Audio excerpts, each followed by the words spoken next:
Da quest'anno avremo una squadra in più per cui tifare, si tratta del Calcio Padova Calcio a 5 e qui con me è il presidente del Calcio a 5 Padova, Luigi Frizzon.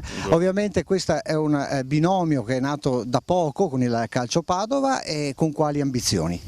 L'ambizione è intanto quella di estendere il movimento del calcio a 5 nel padovano, il movimento calcio a 5 che deve chiamarsi Padova, deve essere vestito con i colori del Padova e deve far crescere il settore del calcio a 5 con i ragazzi padovani. Inutile dire che ci state mettendo tanta passione e tanto lavoro chiaramente, anche perché c'è tutto un settore giovanile da seguire. Sì, dobbiamo creare ex novo un settore giovanile che ancora oggi non esiste, perché naturalmente stiamo recuperando dal territorio magari ex giocatori ragazzini del calcio a 11 e per fargli conoscere quello che invece è per noi un sport totalmente diverso, simile al calcio a 11 ma qualcosa di completamente strutturato. Parliamo di prima squadra, campionato di Serie C1, ovviamente tutti si aspettano magari il salto.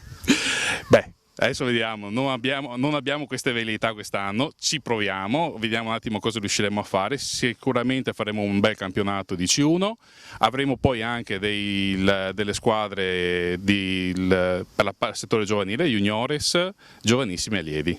Ecco, la notizia è che Calcio Padova TV seguirà tutte le partite casalinghe della vostra prima squadra, ovviamente ci auguriamo di far vedere tanti gol in bianco scudato. Sicuramente.